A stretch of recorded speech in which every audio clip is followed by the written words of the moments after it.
Son las 9 de la mañana con 11 minutos, ahí teníamos ese comienzo musical junto a Paul Simon y ya listos para empezar también a conversar con quien nos va a acompañar a esta hora también para ir revisando los temas de actualidad.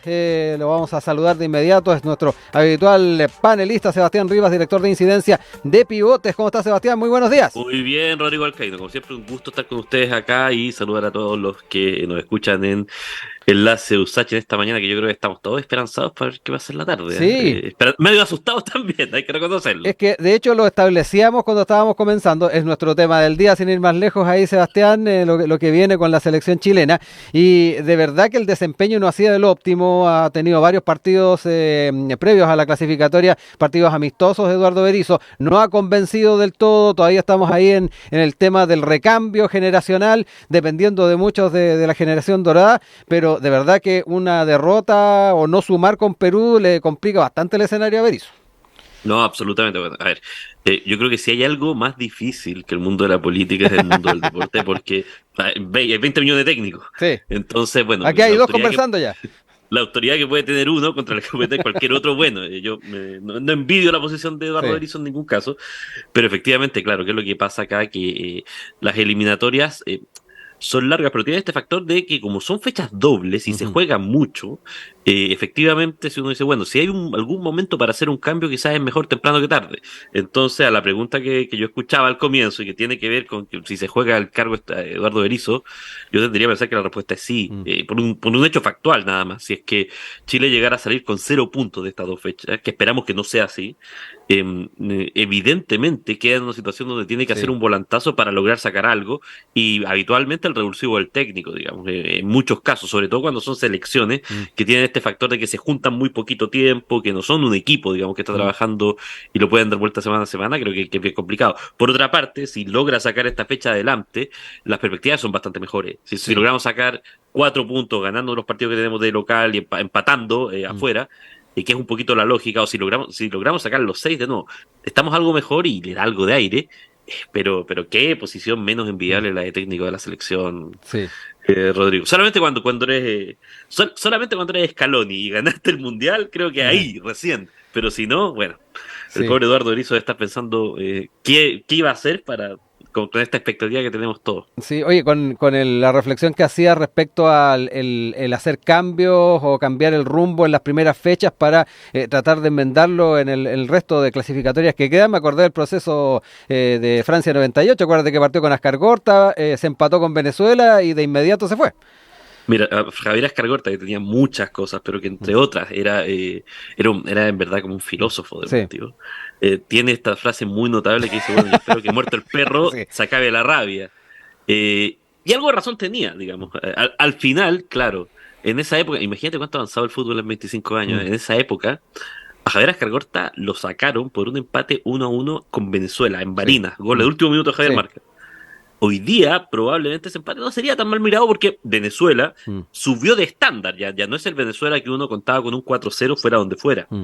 Entonces está todo más competitivo, lo cual hace que cada punto sea más peleado, lo cual hace también que salvo esos partidos, digamos, todavía con Brasil y con Argentina, que uno siente alguna diferencia, y cualquier partido sea objeto de eventualmente poderlo ganar en un buen día o perder en un mal día en caso de que estés de local, que antes era nuestro gran fuerte y que las últimas clasificatorias fue donde nos penó, pero insisto, o sea, de verdad, muy poco envidiable la posición de Eduardo Berizzo hoy día, porque efectivamente yo siento que en estos 5 días se va a jugar gran parte de su futuro como técnico de la selección, cuando estamos recién partiendo, pero lo que pasa es que, claro, estamos recién partiendo y a fin de año ya vamos a haber jugado un tercio de las clasificatorias. Es un poco raro el formato, así que nada, pero harta esperanza. Sí, vamos a ver también si comparten ese punto de vista quienes están invitados a comentar en nuestras redes sociales el día de hoy, tal como lo ha hecho Sebastián. Está abierta la opción y vamos a estar revisando algunos de esos mensajes.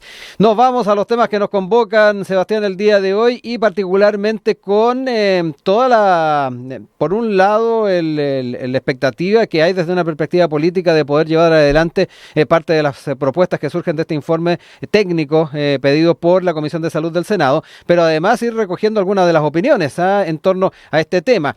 Por ejemplo, la ministra Jimena Aguilera ha dicho que se van a acoger lo fundamental de este informe técnico y defendió el trabajo del superintendente. Esto particularmente por las diferencias que hay entre la cifra entregada por el superintendente en cuanto a la deuda y lo que arrojó el trabajo de esta comisión técnica, que no ha estado exenta de críticas. También está el tema del plazo de 10 años para poder pagar. Desde una perspectiva de opinión pública, yo creo que a muchos les daría mucho ruido. Pero además me quiero quedar también con algunas de las apreciaciones que están haciendo algunos parlamentarios. El diputado Tomás Lagomarsino, que en su momento fue presidente además de la Comisión de Salud de la Cámara de Diputados, ya no está en esa posición, pero es médico y ha estado siguiendo bastante el tema.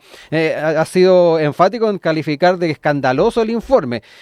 Puso en duda los cálculos, se estarían condonando cerca de 950 millones de dólares, dice que las ISAPRES deberían devolverle a los afiliados. Ahí está ese rango que yo creo que es el principal elemento que genera polémica. Pero me gustaría escucharte también a ti, Sebastián, para revisar este tema y si efectivamente con este informe se están clarificando los temas o en rigor se están enredando más. Mira, yo quisiera partir diciendo algo, Rodrigo, que lo hemos conversado acá, y que quiero ser bien preciso. Bueno, esto es lo que pasa cuando el Poder Judicial termina tomando decisiones que le corresponden a la política. Y entiéndase que acá no estoy haciendo una crítica al Poder Judicial, sino que todo lo contrario. ¿Qué voy con esto? Lo conversamos hace un par de ediciones. De hecho, hiciste toda la revisión histórica de las veces que se trató de entrar en el tema a propósito de los requerimientos judiciales que se han planteado desde hace mucho tiempo.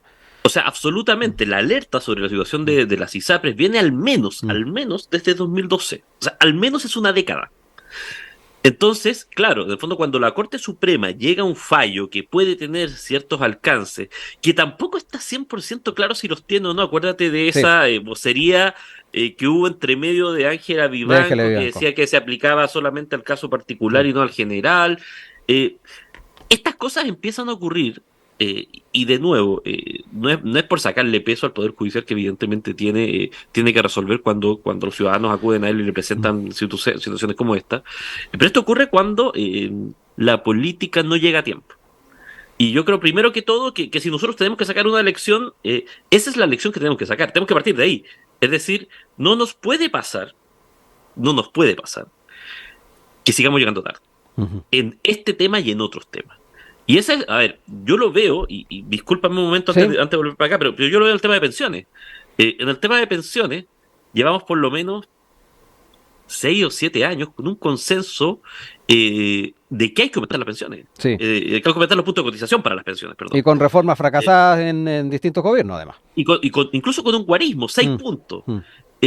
Pero en los últimos 6 años, por diferentes motivos, e incluso el escenario entre medio ha cambiado, no se ha logrado llegar a ese punto. Entonces uno dice, chuta, vamos a esperar que pase algo para que se fuerce, digámoslo así, cuando hay un consenso base. Y es un poco lo mismo, Rodrigo, que pasaba en el tema de las ISAPRES. En el tema de las ISAPRES, había cierta conciencia general de que había que hacer algo. El punto es que con unos puntitos más por acá, otros puntitos más por acá, que yo te doy esto, que empieza la negociación y finalmente esto, sabemos cómo son los gobiernos, parten rápido, tienen prioridades, luego tienen un par de años, después llegaron las elecciones municipales y después se acabaron.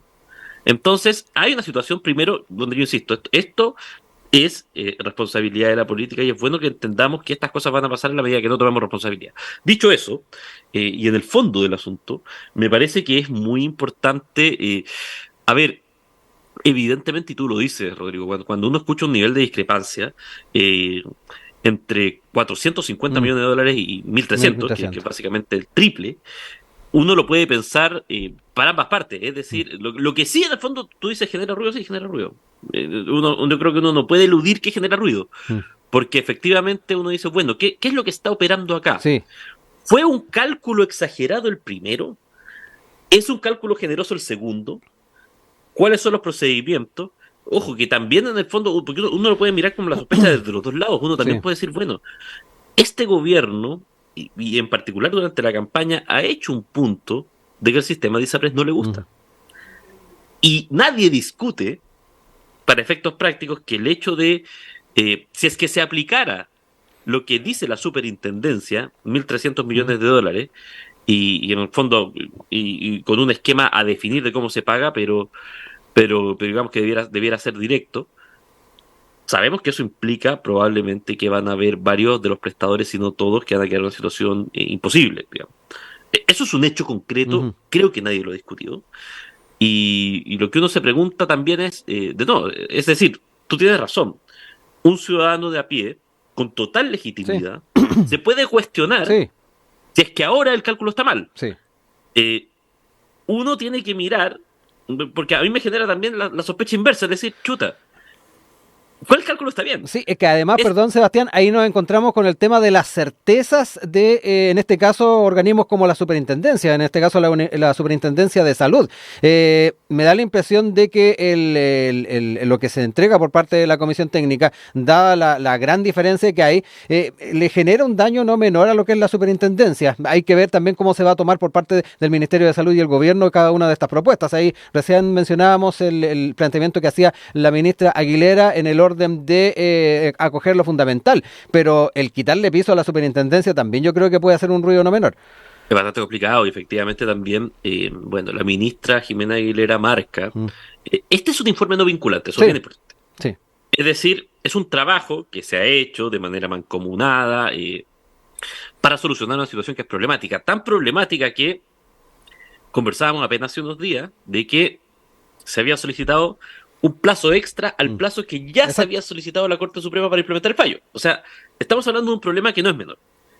Y dentro de eso, claro, esto genera un factor de incertidumbre no mayor, o sea, no menor, que, a ver, y esto puede terminar siendo irónico, pero probablemente incluso te podría dar elementos para acudir a la justicia nuevamente. Porque uno dice, bueno, de nuevo, ¿cuál es el cálculo correcto? Sí. Uno no sabe cuáles son las bases para las estimaciones. Y de nuevo, todo esto pasa, y Rodrigo, yo lo quiero recalcar porque no es un punto menor, porque la política no tomó a tiempo este tema.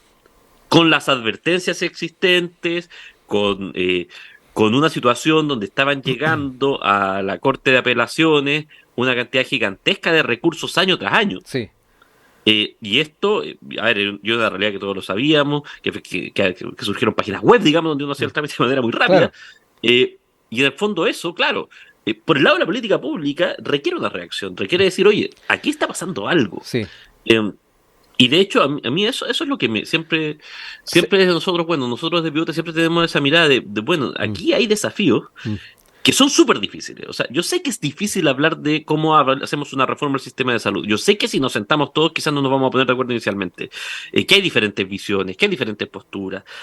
Pero hay una obligación mayor de poder enfrentar estos temas a tiempo, porque si es que no los enfrentamos, nos vamos a enfrentar a circunstancias después posteriores donde lo que estamos haciendo no es que no vamos a pagar la cuenta, es que lo estamos chuteando. Sí. Y claro, uno puede apostar a la ruleta rusa que me toca a mí o te toca a ti al gobierno, pero hay que enfrentar estos temas. Sí, y vamos a ver si después nos encontramos con una solución salomónica, ahí también sería un tema problemático. Pero quiero sumar un ingrediente más, Sebastián, a esto que estamos comentando. Tú establecías ahí el parangón con el aspecto previsional, donde efectivamente desde una perspectiva política no ha habido por decirlo de alguna manera, la capacidad para enfrentar este problema y buscarle solución y que vaya en beneficio efectivamente de quienes cotizan.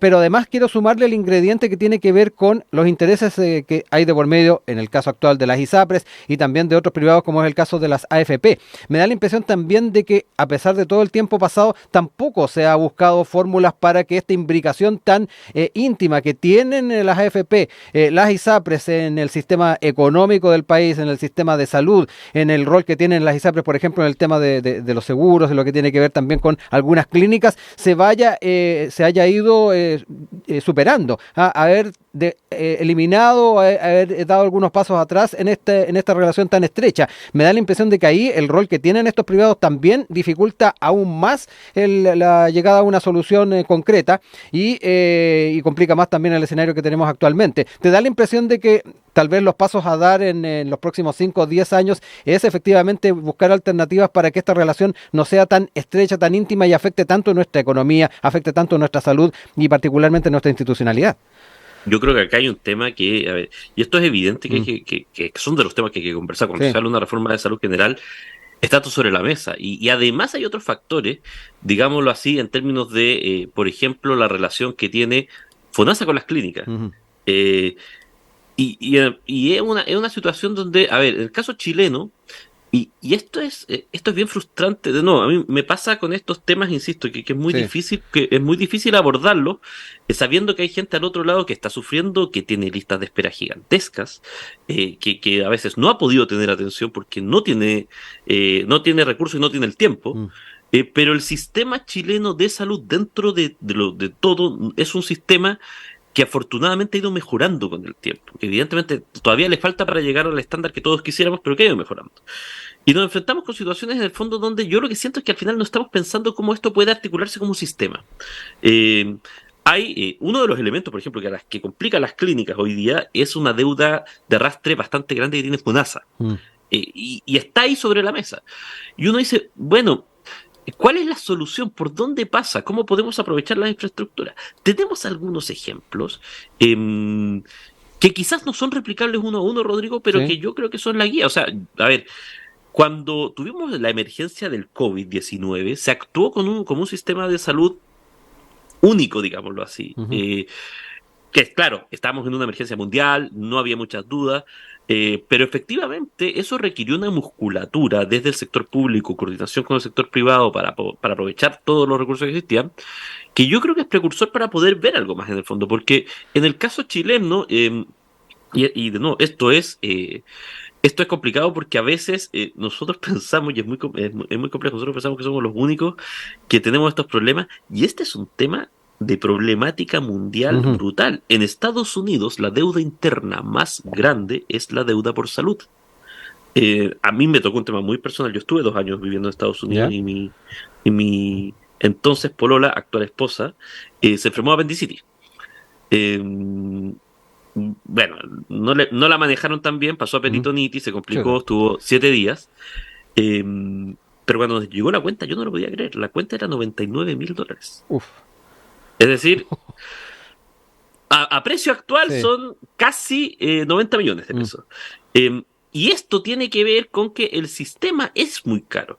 Yo tenía la fortuna de que contraté un seguro, ujú, pero ¿a qué voy con esto? El tema de salud es uno de los temas críticos a nivel mundial y es aún más crítico hoy día, porque estamos con una población que está teniendo mayores demandas porque está envejeciendo. ujú. Y eso, en términos de perspectiva demográfica, va a seguir ocurriendo. Entonces, efectivamente, de nuevo, es súper impopular hablar de estos temas porque de una parte uno puede aparecer defendiendo a entidades que tienen muchísimos recursos, que son Sí. millonarias, que son las clínicas, son las ISAPRE. Por otra parte, ¿cómo logramos hacer que aprovechemos aquellas cosas que nosotros tenemos que son buenas dentro del sistema? Chile tiene una infraestructura que es bastante buena y existe conciencia de que hay que mejorar. Eh, pero el punto es que esto, si es que nosotros no logramos que el mundo político diga, ¿sabes qué? Tenemos que activarnos y hacer, y, de fondo, conversar estas reglas del Mm, juego de nuevo, va a ser muy complicado que podamos avanzar y sí. nos vamos a enfrentar en un pantano como el que estamos los últimos 10 años. Sí, Sebastián, es que además a mí me da la impresión de que jugamos mucho al desgaste y al olvido.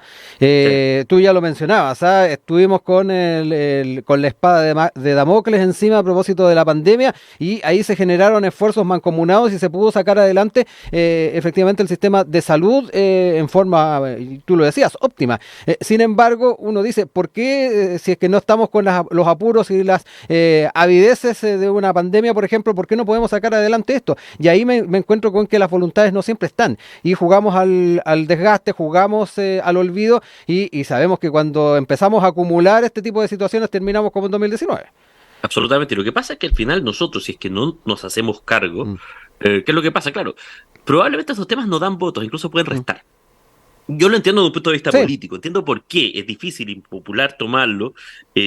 Incluso, digamos, para nosotros, digamos, tenemos que hacer en el fondo como un ejercicio, entre comillas, pedagógico inicial, para poder para el fondo, para que la audiencia pueda entender un poco de cuál es el marco. Sí. No son temas sencillos, por lo tanto explicarlo en simple es más difícil y queda mucho mejor en el fondo lanzarse en contra de ciertos grupos o queda mejor. Yo lo entiendo. Pero el punto es que si no logramos una solución, el riesgo que tenemos de que el inmovilismo nos lleve a generar mayores problemas es bastante alto. Lo hemos estado viendo. Y yo siento que en eso nuestra clase política todavía está mucho más reactiva que proactiva. Creo que esa es una de las lecciones que tiene que pasar de todo este proceso que se está generando. Sí. De nuevo, a nosotros nos pasa en modernización del Estado, que de nuevo, una de las banderas que nosotros tenemos Exacto, en con Pivotes. Efectivamente, es un tema donde si tú lo conversas, todos están bastante de acuerdo de que hay que hacer algo, que la realidad del empleo público, por ejemplo, ha cambiado muchísimo en 3 décadas. Pero es complicado porque son esos temas que siendo súper importantes y afectando directamente a la calidad de vida de las personas, porque un servicio público que funciona mejor, que es más eficiente, al final termina siendo mejor para todos, pero no dan voto. Entonces, esos temas es relevante que nos concienticemos porque en algún punto la cuenta se cobra. El punto es cuánto. Y bueno, Sebastián, ahora nos vamos al proceso constitucional, donde estuvimos el día de ayer mirando con atención el trabajo que desarrollaba la comisión experta en la línea de poder consensuar propuestas, consensuar enmiendas, indicaciones. No hubo mucho éxito en aquello.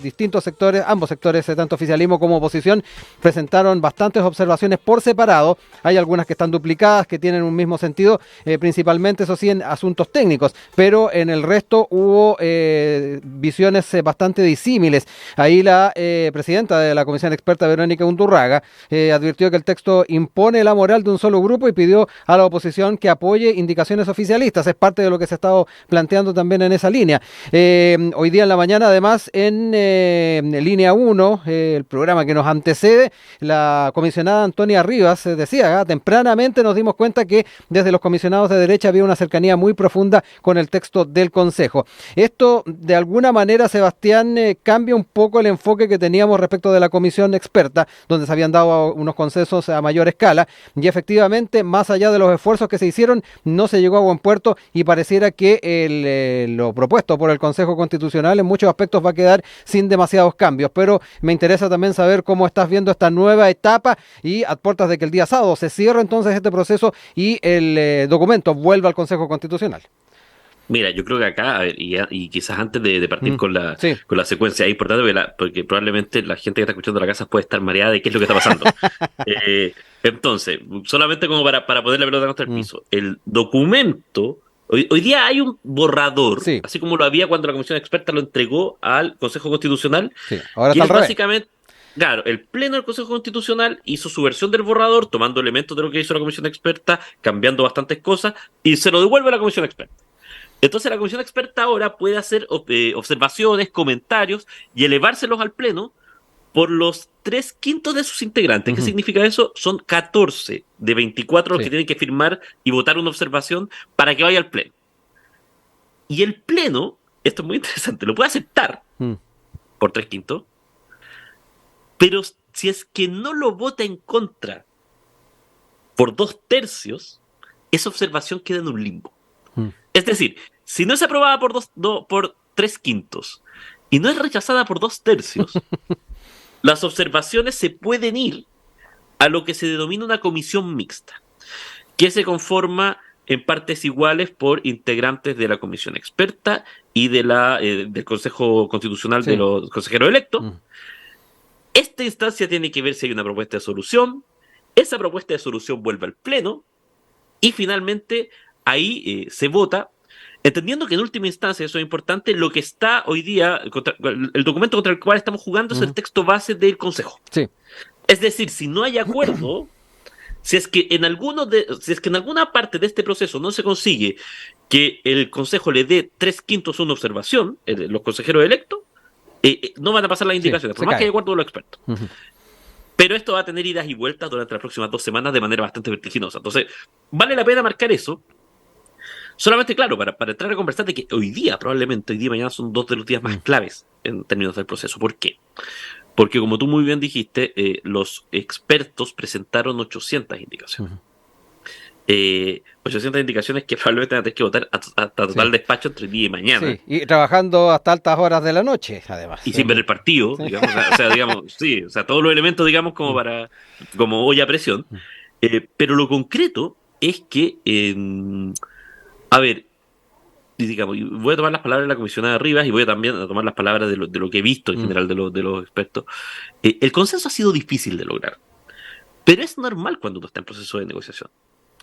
Yo quiero esperar a ver, y tú sabes que yo en esto he tratado de siempre mantener una mirada más optimista, cuál va a ser el producto final que va a emanar, cuáles van a ser los consensos, y si va a haber gestos políticos, ojo, porque aquí es bien interesante.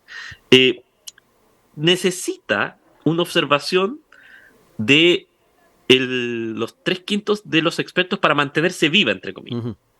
¿A qué voy con esto? Uno en teoría podría prestar votos, y estoy diciendo algo que puede que pase, ojo. Podría prestar votos para una indicación que quizás uno no está de acuerdo, pero quiere que se siga discutiendo, para que esa indicación pase al Consejo, en el Consejo sea rechazada, pero no por 2/3, y se vaya a una comisión mixta. Entonces, lo que quede hoy día y mañana va a ser yo creo que ya ahí vamos a tener una claridad de algunas cosas. Primero, qué es lo que entre comillas queda firme o a piedra. Vamos a saber qué es lo que los expertos no le hicieron observaciones. ¿Cuáles son los puntos? Entonces, eso es un punto 1. Punto 2, vamos a saber cuáles son los temas más controversiales. Cuáles son las líneas rojas que se han dicho tanto de lado y lado, que hay que ver cuán rojas son. Y tercero, vamos a ver cuál es la disposición finalmente de las diferentes bancadas para lograr acuerdos en temas sensibles. Y en esto hay una cosa que es relevante. Si uno ve el texto que está hoy día del Consejo, hay elementos que son muy interesantes. Por ejemplo, y esto en general lo hemos visto y lo hemos revisado. Yo considero que lo que está en el área política es un avance con respecto a lo que existe hoy día y ayuda un poquito a tener más estabilidad en términos de el orden estructural y el rol de los partidos, que lo hemos conversado y que tú sabes que a mí me parece algo muy importante. El tema de modernización del Estado también es muy relevante. Que lo hemos impulsado desde Pivotes con una iniciativa popular de norma que quedó bastante bien reflejada su contenido en los artículos que van desde el 110 al 115. Pero efectivamente también es un minuto donde la ciudadanía yo creo está mirando con bastante lupa cuáles son los puntos de acuerdo y cuáles son las diferencias. Es importante entender que, a ver, y esto puede ser complejo, insisto, estos temas son complicados, pero así como en la Convención Constitucional hubo un bloque que era claramente ganador y probablemente el producto que salió tenía que tener su sello, que era el bloque de izquierda, hoy día hay un bloque que tiene una mayoría no menor, que es el bloque de derecha que tiene 2/3, y yo he escuchado algunos comentarios de los comisionados expertos, eso me hace parecer, digamos, que es muy buen tono, que en fondo sería iluso pretender que no vaya a haber elementos que tengan ese sello. El punto es cómo logramos que el producto final sea suficientemente poderoso para que, primero, no repita los errores que cometió la convención en términos de alienar con diferentes elementos a gran parte de la ciudadanía, y segundo, que sean reglas del juego relativamente claras, temas que ojalá tengan que ver con lo que habitualmente se establece en las constituciones, digámoslo así, para que en el fondo esta constitución sea aprobada y sea aprobada por una mayoría importante. Acá estoy expresando más bien una intención de deseo. ¿En qué sentido? Que cuando uno escucha todas las voces, incluso el propio presidente Boric, está la sensación de que es muy importante este momento del proceso y que no lo podemos farrear, entre comillas. Entonces, claro, uno podría decir, naturalmente, es el momento para llegar a un acuerdo. No, creo que el momento para evaluar cualquier propuesta va a ser una vez que tengamos el documento final. Sí. Ahí, Sebastián, me quiero quedar también con parte de lo que te señalaba antes, de lo que planteaba la comisionada y presidenta, además de esta instancia, Verónica Undurraga. Ella hacía hincapié bastante en el tema de imponer la moral de un solo grupo. Y ahí, muchas veces cuando se habla de las características que puede tener la propuesta constitucional, se alude al nivel de apoyo político que tuvieron quienes fueron electos finalmente como consejeros. Pero también es importante ver cuánto de esa elección tuvo que ver con voto de de castigo o particularmente manifestar su molestia respecto de lo que fue el proceso anterior, más que convencimiento de muchos de los principios que plantean, por ejemplo, el Partido Republicano. Ahí nos encontramos también con una situación donde es también importante ir separando aguas. No sé cómo lo observas tú. Y lo otro también, respecto a la posición que han asumido muchos comisionados, está también el tema del realismo político. Me da la impresión de que más que primar en torno a llegar a consensos y ese espíritu que al menos tuvo esta comisión en una primera instancia, hoy por hoy pareciera que se está guiando por este realismo político, dadas las situaciones que se están dando y las dinámicas del Consejo Constitucional. Te dejo esos dos temas porque me da la impresión de que también son importantes abarajarlos a la hora de ir viendo los resultados que vengan de aquí en adelante. Por supuesto, por eso también yo te comento, Rodrigo, que yo quiero esperar a ver qué es lo que va a pasar con la comisión experta, porque este tipo de tensión nosotros la vimos ya cuando la comisión estaba negociando su primera versión. Sí. Y finalmente llegó a un texto que en general representaba bastante bien. Obviamente tenía algunos puntos de vacío y los mismos consejeros lo reconocieron. Sí. Puntos que es una cosa que uno se detiene poco. Los consejeros dejaron temas abiertos, los comisionados expertos dejaron algunos temas abiertos porque sabían que después venía el consejo. Sí. Entonces hubo cosas en los cuales no se metieron. Ellos no ven su producto como un proyecto totalmente finalizado, pero evidentemente había líneas que son gruesas y ordenadoras. Sí, ahí, perdón Sebastián, te interrumpo. Ahí también se hablaba de mucho de la coherencia que le habían establecido al texto el Consejo la Comisión de Expertos. Y frente a ello, el producto que surge del Consejo, a muchos les da la impresión de que no existe esto. Tomando en cuenta este principio de Estado democrático de derecho, social y democrático de derecho, que en algunas partes del articulado no tiene mucho sentido. Ahí voy también un poco en mi reflexión, Sebastián. Absolutamente. Mira, yo creo que este es el momento, por ejemplo, para tratar de ajustar algunas cosas que en general cuando tú las conversas hacen bastante sentido. Que primero es que ojalá que ninguna política pública quede totalmente prohibida desde la Constitución. Eso es una cosa que es importante, es decir, que quien esté en la administración disponga de elementos que le permitan implementar políticas públicas a lo largo del tiempo y que no quede con un candado o un cerrojo. Eso es un punto uno. Un segundo punto es que efectivamente hay elementos que están en las bases constitucionales, estas famosas 12 bases que están dando vuelta ahí, y que uno esperaría que en eso, digamos, ese marco se dé. Pero dicho eso, también no, hay una realidad concreta, y a mí me pasa, por ejemplo, el tema de pensiones. Sí. Me parecería muy difícil que por ejemplo, Chile Vamos, republicano, renuncie a la pretensión de establecer bajo alguna modalidad que los fondos son en el fondo son de las personas que están imponiendo. Me parece que es complicado pretender que eso se pudiera sacar. Sí, uno puede establecer redacciones que ayuden a eventualmente establecer márgenes de acción para que pueda haber políticas públicas que orienten. Exacto, generalizar un poco más el articulado, ¿no, Sebastián? Porque ahí estaba también la crítica del carácter casi de programa de gobierno. Cito las palabras de Evelyn Matei a propósito de muchas propuestas. Absolutamente, y de hecho, a ver, esa era la crítica que se le hacía al proyecto de la convención. Entonces, cualquier cosa que nos acerque a ello, evidentemente estamos entrando en una zona más de riesgo. Pero lo que yo siento es que, curiosamente, creo que los puntos que hoy día están sobre la mesa, si esos puntos se logra llegar a acuerdo, el proyecto en sí es un proyecto que es interesante de ver. Creo que hay algunas líneas rojas, digamos que la propia ciudadanía, y cuando uno ve las encuestas, que las encuestas en general están funcionando relativamente bien, y quiero marcarlo, digamos. Cuando uno ve las encuestas, por ejemplo, aparece con mucha fuerza, por ejemplo, el tema de pensiones aparece como uno de los elementos que a la gente le parece bien del proyecto. Pero cuando tú ves la redacción del tema del aborto, tú ves que eso no tiene una mayoría. Y en el fondo tiene un margen que es casi de un tercio a dos tercios.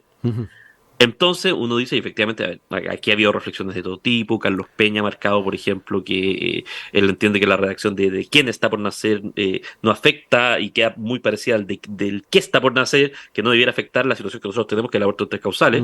Pero uno dice, bueno, quizás ahí hay espacio, porque si es más o menos parecido, quizás hay espacio para darle confianza a la ciudadanía en temas que le preocupan, entre comillas. Y cuando uno ve, no son tantos puntos. Entonces, tiendo a pensar que aquí hay un factor, Rodrigo, que se ha quizás mirado por arriba y que para mí es muy importante, que es la señal de cuán juntos se avanzan en este proyecto. Yo tiendo a pensar que la ciudadanía, pese a todo lo que se dice y pese a esta lógica como media de repulsión de la cocina, valora cuando la clase política en una deliberación logra llegar a puntos de acuerdo. Y creo que ese es el valor de lo que nos va a pasar en esta olla a presión de las próximas 2 semanas. Creo que es muy diferente que tengamos un Consejo Constitucional y una comisión de expertos que termine peleada, que se dinamite, a que se logre generar un proyecto, digamos que sin dejar a todos conformes, porque no va a dejar a todos conformes, sea un proyecto que eventualmente tenga este reflejo de una sociedad donde podamos caer todos finalmente. Sí. Entonces siento que es lo que está pasando en este minuto, es sumamente importante, y como te digo, yo me quiero mantener el optimismo básicamente porque sabemos que si no el costo, a ver, lo conversábamos hace algunas semanas, pero en verdad hoy día el escenario de un tercer proceso es un escenario que ya nadie se pone. Entonces si no, este tema va a quedar ahí dando vuelta, para quién sabe cuándo, como una amenaza, y sería muy bueno que lo pudiéramos cerrar. Para lo cual se necesita de mucha generosidad en esta parte y de, en el fondo, lograr interpretar también cuál es la mirada que la ciudadanía tiene, que entre otras cosas yo creo que la ciudadanía quiere certeza y quiere un texto que ayude a incluir a todos. Exacto, ahí es donde voy también a esa mirada no tan electoralista de los equilibrios de poder que se dieron en la última elección y efectivamente mirar un poquito más allá, desde una perspectiva de social, desde una perspectiva también de necesidades, de demandas, más que por lo estrictamente electoral, que dicho sea de paso, Sebastián, nos caracteriza mucho el guiarnos más por ese tipo de guarismos en una elección que por otros elementos que tal vez incluso tienen un mayor peso a la hora de tomar ciertas decisiones. Absolutamente, yo creo que ahí, de nuevo, es complicado cuando tú tienes una mayoría tan grande. Creo que le pasó a los bloques de izquierda en la elección anterior. Tú lograr 2/3 es muy difícil. De hecho, a ver, uno se pierde un poco. Si alguna coalición hubiera tenido 2/3 en el Congreso, en la Cámara y el Senado, no estaríamos hablando de esto porque hubieran tenido el margen para reformar la anterior Constitución. Hoy día el quórum es más bajo, pero hubieran tenido el margen para reformarla. O 3/5. O sea, ni siquiera 3/5. Y en 2 procesos consecutivos, nosotros hemos tenido 2/3 para un lado y 2/3 para el otro. Claramente, uno puede esperar que esto es una anomalía. Y por lo tanto, yo tiendo a pensar que lo mejor es generar incentivos para que el proyecto que resulte nos permita tener unas reglas del juego relativamente claras por un tiempo extendido.